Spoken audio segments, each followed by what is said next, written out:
The silence in Margaret Thompson's kitchen had weight. Not the comfortable quiet of a Sunday morning, but the suffocating stillness that follows catastrophe. At 67, she sat at the same oak table where she and Robert had shared 43 years of breakfasts, staring at numbers that refused to make sense. The bank statement trembled in her weathered hands, each figure a small betrayal of everything she thought she understood about security. Robert had been gone for 18 months now, cancer claiming him with the same methodical cruelty it had shown her savings account. The irony wasn't lost on her. Death had taken her husband quickly, but poverty was devouring her slowly, one inflation-adjusted dollar at a time. What had been $127,000 in their joint savings 2 years ago now purchased what $75,000 had then. The mathematics of loss played out in stark black ink against white paper. She thought about calling David, her eldest son, but her fingers hesitated over the phone. At 41, he carried Robert's analytical mind, but lacked his father's patience for what he'd call Mom's confusion about economics. Sarah, her daughter, lived 3 states away, building a career in marketing while building excuses for why she couldn't visit more often. Neither understood that their mother's confusion masked a growing terror that kept her awake most nights, calculating and recalculating the same impossible equation. The property tax notice lay beneath the bank statement like an ultimatum from a world that didn't care about widows or fixed incomes or the promises that Social Security once represented. $4,247 due in 60 days, or face the consequences. Margaret laughed, a sound more bitter than her morning coffee had become since she'd started buying the generic brand. Consequences. As if losing Robert hadn't been consequence enough. Through the lace curtains Robert's mother had made, she watched her neighbor Sarah Chen loading groceries from a Tesla. 28 years old, software engineer, divorced, thriving. Margaret had watched the young woman move in last spring, all confident efficiency and technological fluency. They'd exchanged pleasantries over the fence, but lived in different worlds, one shrinking, one expanding. Margaret's world had rules: save money in banks, trust the system, work hard, retire comfortably. Follow the path her parents had walked. The same path that had led Robert to provide for 43 years without questioning the foundation beneath their feet. But foundations, she was learning, could shift. They could crumble so slowly you didn't notice until you were already falling.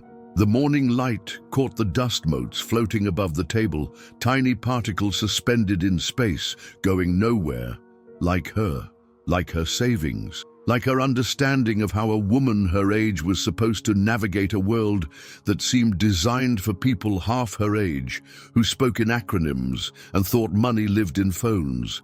She folded the bank statement carefully, creasing it along the same lines she'd folded it a dozen times before, as if proper folding might change the numbers inside.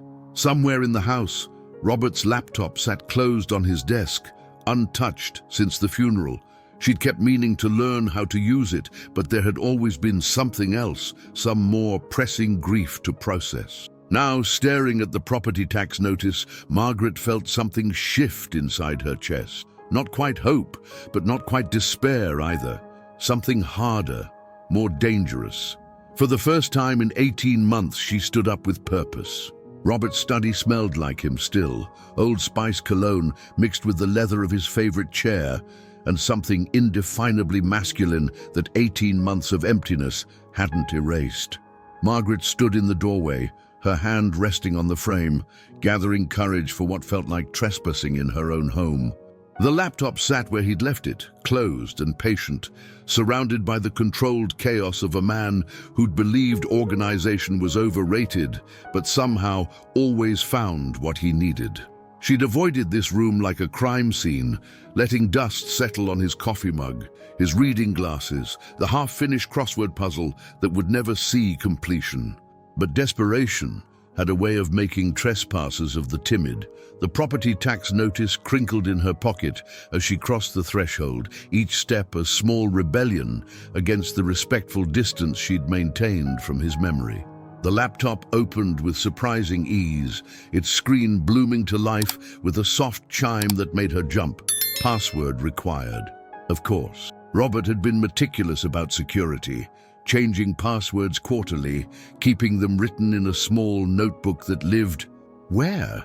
Margaret felt panic rise in her throat as she realized she might have cleaned out that notebook months ago in one of her organizing frenzies.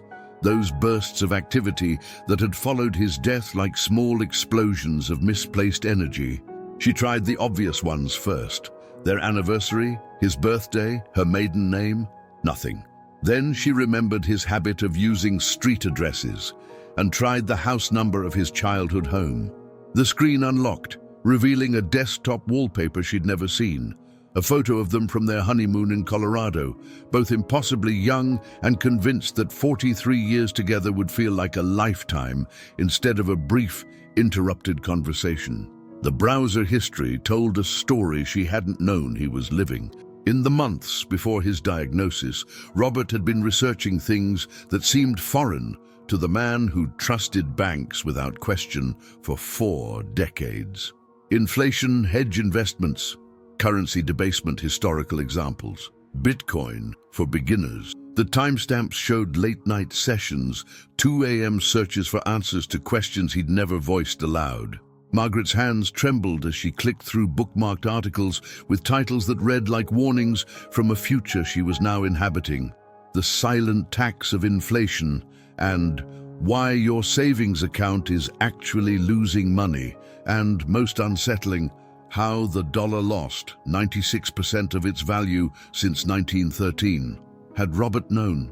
Had he seen this coming while she slept beside him, trusting that tomorrow would look like today, only slightly older?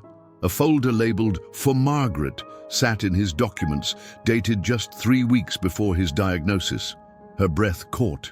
Inside, she found a single document: Emergency Financial Plan, if traditional methods fail. The text was brief, written in Robert's careful, teacher-like prose. Maggie, if you're reading this, then the numbers probably don't make sense anymore.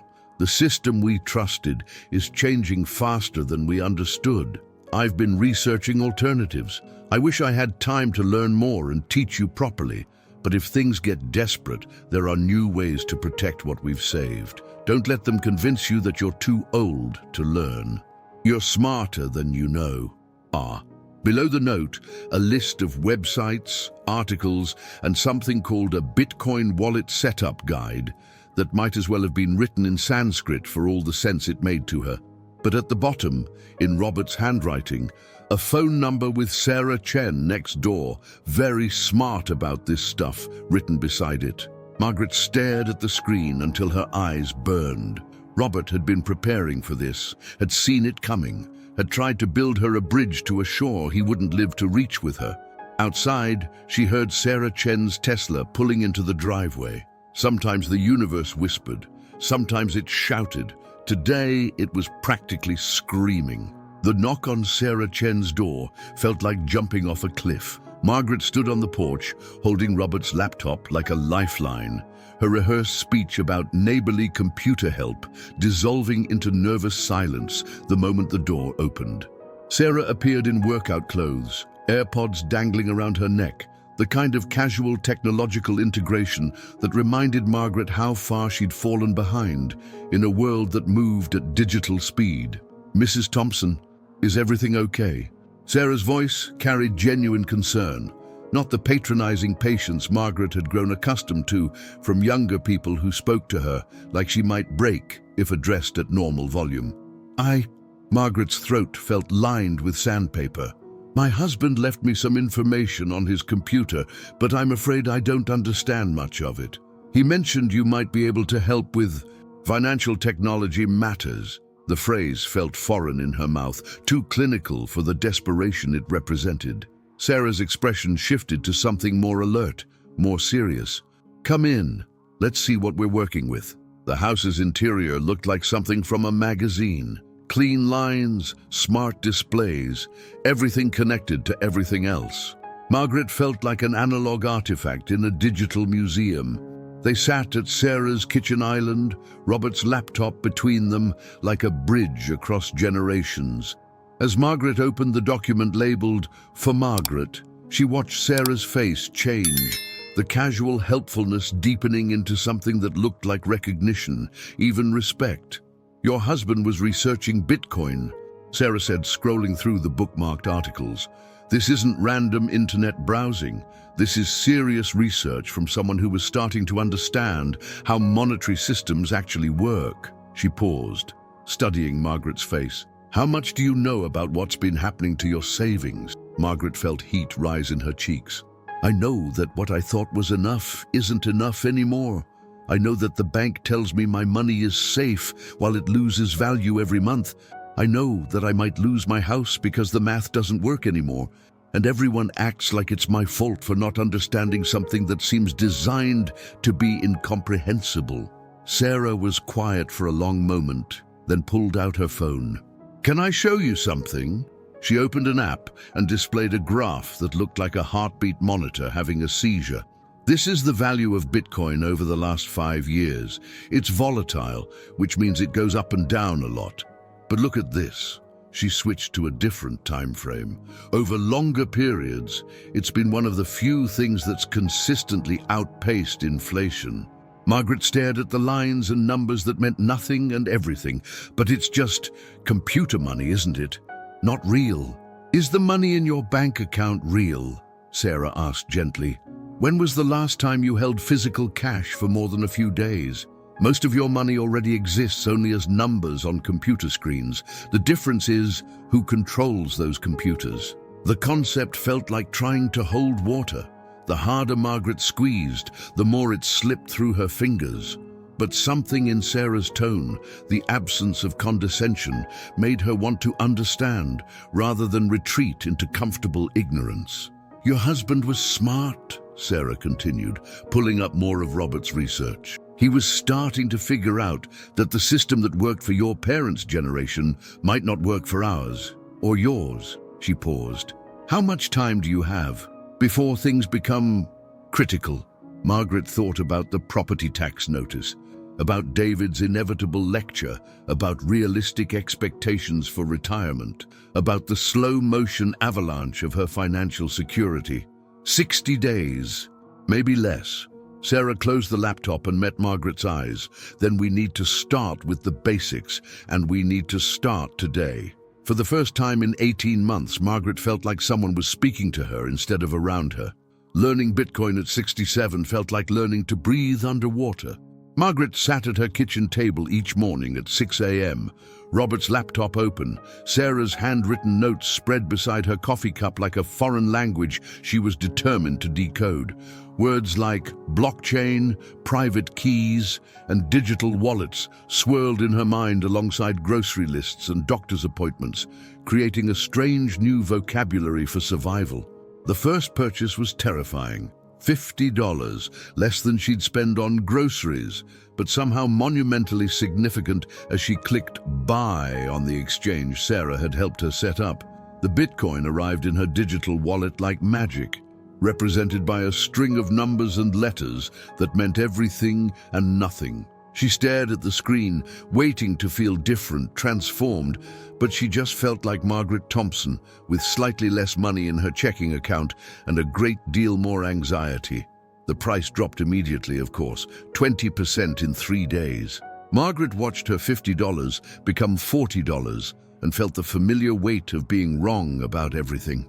She called Sarah in a panic, voice shaking as she explained how she'd obviously made a terrible mistake, how David had been right about her being too old for this nonsense. "Stop looking at the price every day," Sarah had said gently. "Bitcoin isn't a savings account, it's more like planting a tree. You don't check if the roots are growing every morning, you water it and wait." Easy for someone 28 to say, Margaret thought.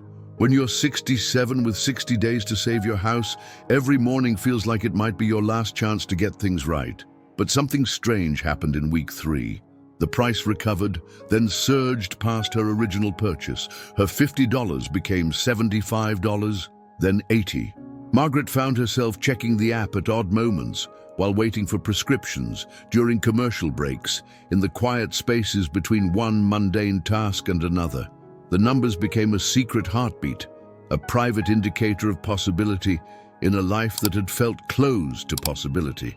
She bought more, $100 this time, then another 50.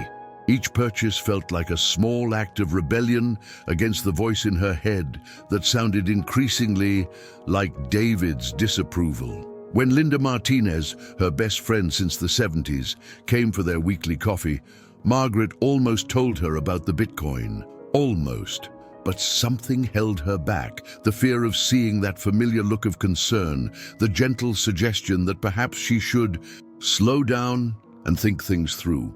Instead, she listened to Linda complain about bank fees and CD rates that barely covered inflation, and felt like she was harboring a secret that could change everything. The knowledge created a strange double life. Margaret, the confused widow who needed help understanding her bank statements, and Margaret, the digital investor who was slowly, methodically, learning to navigate financial technology that most people her age considered witchcraft. The breakthrough came when she realized she'd stopped translating everything through Robert. For 43 years, financial decisions had been filtered through his understanding, his comfort level, his ultimately conservative approach to money. But Robert was gone, and his approach, the approach that had seemed so solid, so trustworthy, was what had left her vulnerable to the inflation that was eating her alive. Bitcoin forced her to think differently, to accept volatility as the price of growth, to understand that safety was an illusion if the safe thing was slowly disappearing, to recognize that the biggest risk might be taking no risk at all. When her Bitcoin holdings hit $400, Margaret made a decision that would have terrified her 3 months earlier. She was ready to bet everything on learning to breathe underwater. The crash came on a Tuesday. Margaret woke to find her Bitcoin portfolio down 38% overnight, $23,000 in savings, suddenly worth $14,000 in the span of 8 hours. The numbers on her phone screen seemed to mock her as she sat on the edge of her bed, still in her nightgown, watching 5 months of careful accumulation evaporate like morning dew. David's call came at 7:47 a.m. "Mom, we need to talk." His voice carried the carefully controlled tone he used when dealing with difficult clients, the one that suggested patience was a finite resource he was choosing to spend on her. "Linda called me last night. She's worried about some investment decisions you've been making."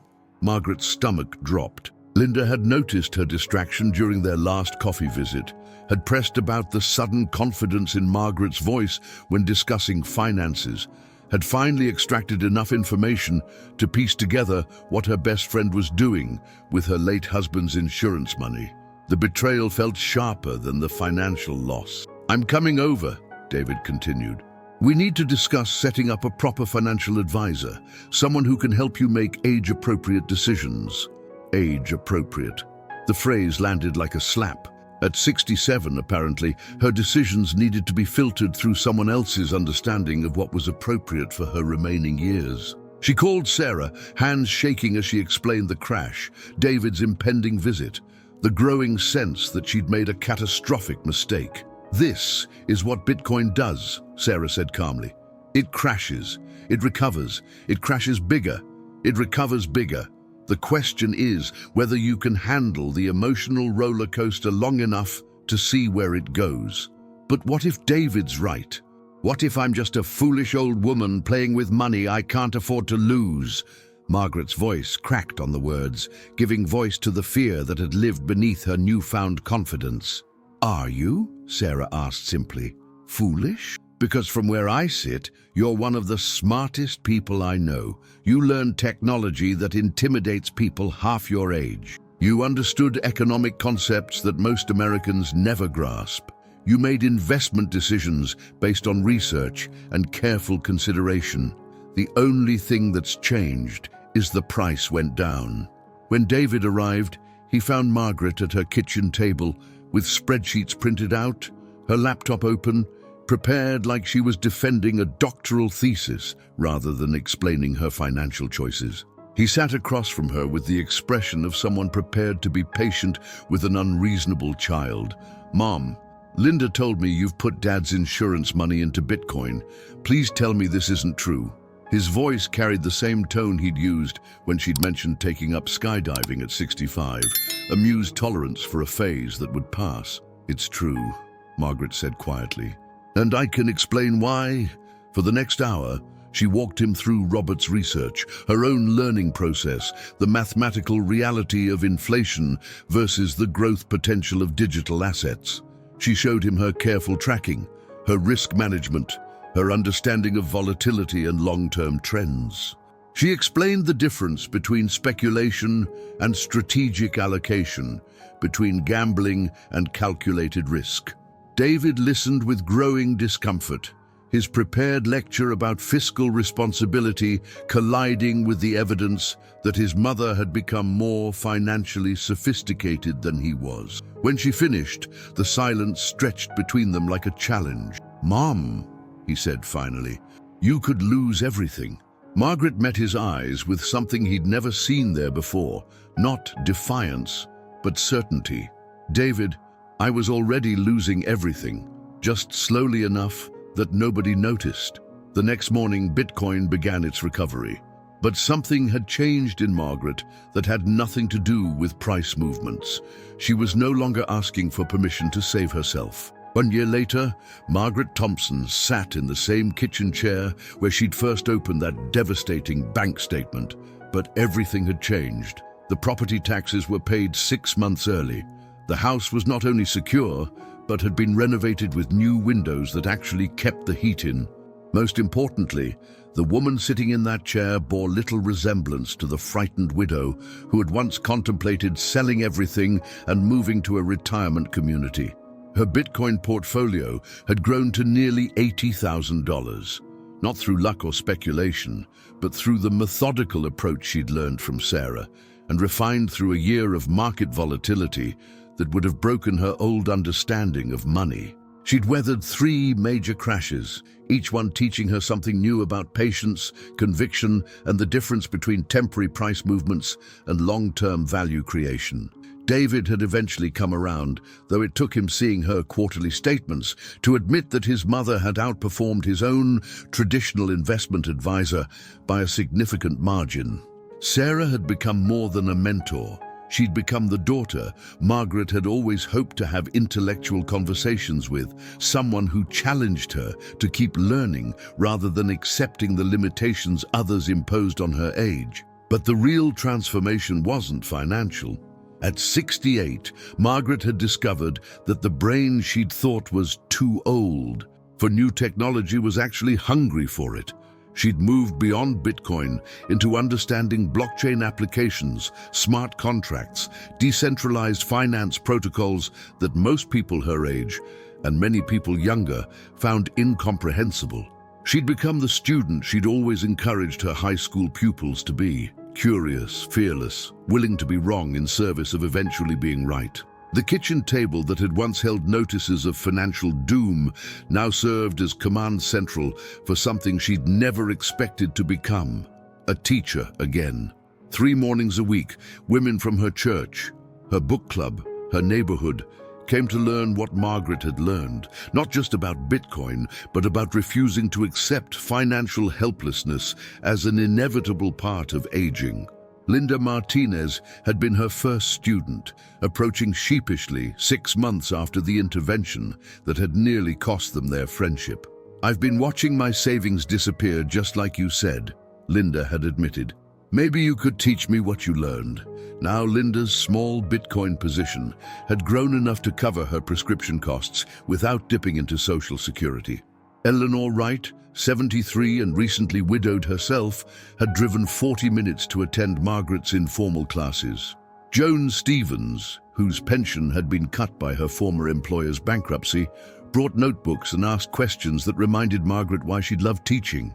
Each woman who learned to set up a digital wallet, who made her first Bitcoin purchase, who weathered her first market crash without panicking, represented a small victory against the assumption that certain kinds of learning had expiration dates. The final vindication came not from market gains, but from Robert's youngest brother, who'd heard about Margaret's internet money phase. And driven from 2 states away to stage his own intervention, he'd arrived prepared to lecture her about pyramid schemes and ended up staying for dinner, taking notes and asking if she'd help him understand why his banker son was suddenly interested in family discussions about cryptocurrency diversification. Margaret had printed out Robert's original research, the notes he'd never had time to act on, and showed her brother-in-law the bridge her late husband had tried to build for her. Robert saw this coming, she'd explained. He just didn't have time to cross the bridge himself, but he made sure I knew where to find it. At 68, Margaret Thompson had learned that the most powerful hedge against an uncertain future wasn't just financial, it was intellectual. The willingness to admit ignorance, embrace confusion, and keep learning anyway. Her silent partner had taught her to trust herself again.